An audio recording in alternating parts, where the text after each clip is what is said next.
MANYATTA GITONGA MUKUNJI NIOKIRIRIE THIRIKARI NIUDU wa GWIKIRA MAWATHO ma Wedia Wa Macadamia na MURUGAMIRIRI wa MIHANGO wa Institute for Peace Development and Innovation NIUGETE KAMPONI ya Italian NIIKUNYITARIRA IGADA igire cia GITHUNGURURU na KYENI IRIA IKUHOTITHIA ARIMI harĩ maciaro mega ma KAHUA oro ũndũ ũmwe na MAKADAMIA.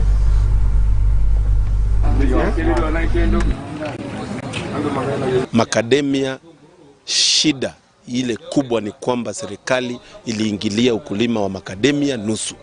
Waliingilia ukulima, wakaweka sheria ya kusema mkulima asiuze unprocessed macadamia. Lakini after kusema hiyo, wakaachia mkulima aangaike na brokers na watu ambao wajali hiyo ukulima ya makadamia.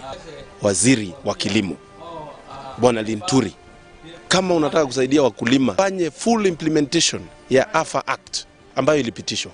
Hiyo AFA Act imeweka maneno ya association ya wakulima, wale wanaitwa Growers Association, ambayo inaweza saidia wakulima kufanya negotiation na wale watu wananunua makadamia. Kwa hivyo leo tuko hapa Githungururu na hii mradi yetu tutakuwa tunafaa kulima mwenyewe, mkulima aweze kuimprove production yake na quality.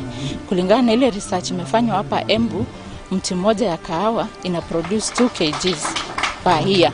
Kwa hivyo aim yetu ni increase that production kama inaweza fika hata up to 20 kg, na venye tuta-improve ni through trainings, kufanya soil testing, kuimprove those soils, ndio mkulima aweze kuproduce vizuri.